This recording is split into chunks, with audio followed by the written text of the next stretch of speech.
"Let's get some dirt in it, get the pile in." The plant life on Gold Rush is as relentless as the Alaskan wilderness itself. Parker Schnabel and his crew face constant pressure to meet ambitious gold targets while battling brutal conditions and limited manpower. With a goal of mining 4,000 ounces this season, Parker needs every crew member to be at peak performance. But when a rookie didn't meet his high standards, the young mine boss made a tough call, firing him outright. With only a small crew, every role in Parker's operation is critical.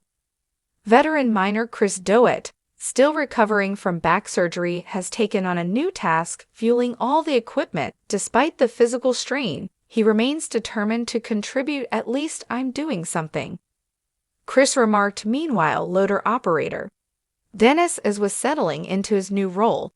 "I enjoy it. They're like big Tonka toys. And getting paid for it." "Perfect," Dennis said. But Parker wasn't convinced Dennis was up to speed. Gold Rush mines move thousands of tons of dirt daily, and any slowdown in operations can cost thousands of dollars per hour. "We just need to move faster," Parker told Dennis. The mine's feeder belt was running at its highest rate ever, putting strain on both men and machines. Parker expected his crew to work efficiently without the need for constant supervision. "I need to be dealing with tailings, tossing up pay, and watching the plant. I don't have time to teach people how to get a full scoop in their bucket. They should know that already if they're here looking for a job," Parker explained. Ultimately, Parker made the call to replace Dennis. Chris Doma delivered the news, asking Dennis to check in with Parker. "The rookie didn't see it coming. I don't know what's going on. He just said he wanted me to run the plant for a bit. But when he met Parker, the message was clear. He wasn't making the cut." Dennis took the decision in stride, but he wasn't entirely convinced it was justified. "I don't take things personally. Never did, never will. I was hired as a loader operator, and I'm not that bad. I've seen operators worse than me." However, he also questioned the grueling work expectations. "I stopped at 11 for a coffee, and I guess this is the result. Can't have a coffee break, can't have lunch. If that's the way it is, maybe I shouldn't be here anyway." Parker's crew is under immense pressure, and every decision he makes can determine the success or failure of the season. With limited manpower, he has no room for operators who can't keep up. The question now is, will his team rise to the challenge, or will the search for reliable hands continue? The high-press environment of Gold Rush often leads to intense conflicts among team members, sometimes culminating in dramatic departures. The demands of gold mining, combined with the harsh conditions of remote Alaskan operations, create a work atmosphere that pushes even the most seasoned miners to their limits. One of the most notable exits from Parker Schnell's crew occurred in the 2019 season, leaving viewers stunned and highlighting the challenges of working under such extreme conditions. In a season 10-episode, tensions between Parker and his foreman Dean reached a breaking point due to communication and calculation errors during dig preparation. These mistakes set the team back, significantly exacerbating the already strained relationship between the two. Parker, frustrated with the inefficiencies, called for a meeting to address the growing tension. However, Dean had already made his decision without hesitation. He packed up his family, collected his final paycheck, and left Gold Rush for good. The departure came as a shock to both the crew and fans, as foremen play a crucial role in ensuring that mining operations run smoothly. His exit left a gap that Parker had to quickly fill, further adding to the pressures of an already challenging season. Dean's departure wasn't the only high-profile exit from Parker's operation. Rick Nes, once a trusted foreman, decided to form his own crew after a series of disagreements. One of the tipping points was his decision to hire workers without Parker's approval, which resulted in a $50,000 loss. The financial hit, combined with ongoing tensions, led Rick to a realization: if he was going to take responsibility for such costly decisions, he wanted to be doing it for his own operation. Striking out on his own for season 9, Rick faced the ultimate test As a leader, he quickly learned that managing a mining crew came with its own set of challenges.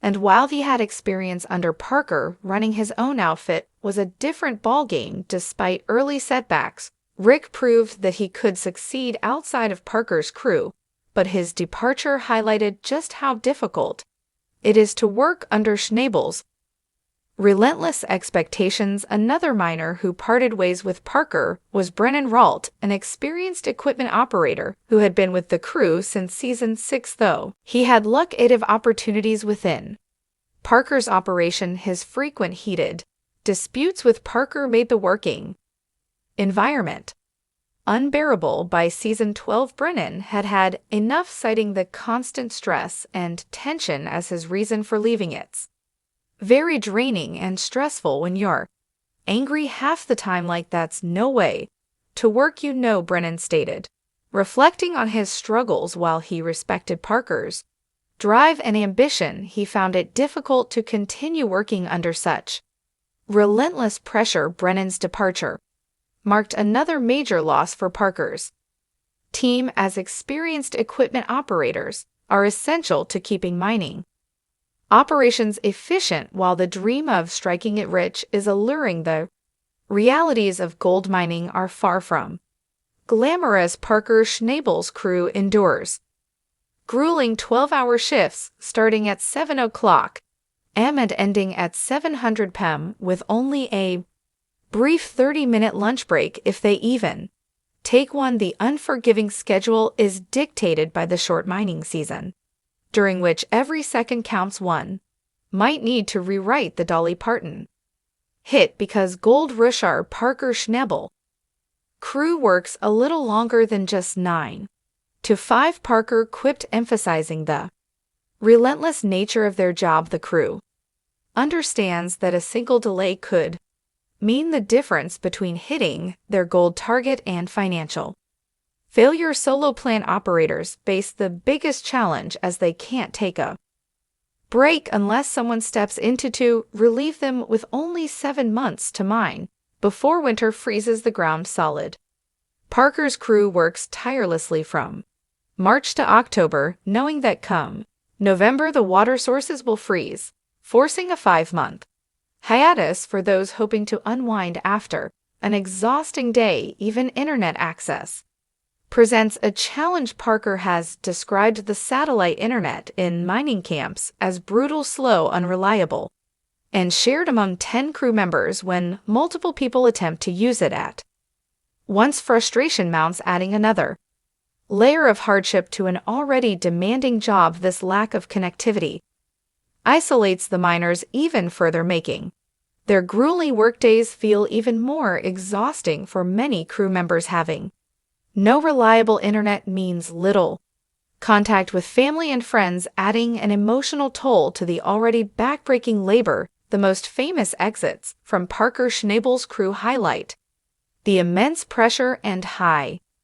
expectations that come with mining for gold. While some leave due to personal conflicts, others realize that the long hours and relentless demands aren't sustainable for the long term. As Gold Rush continues to capture audiences, one question remains: who will be the next to break under the pressure and make a dramatic exit from the world of Gold Rush? Will Parker's relentless pursuit of gold push another season miner out, or will he finally find a crew that can match his high expectations? One thing is certain: gold mining is not for the faint of heart, and only the toughest can endure the grind.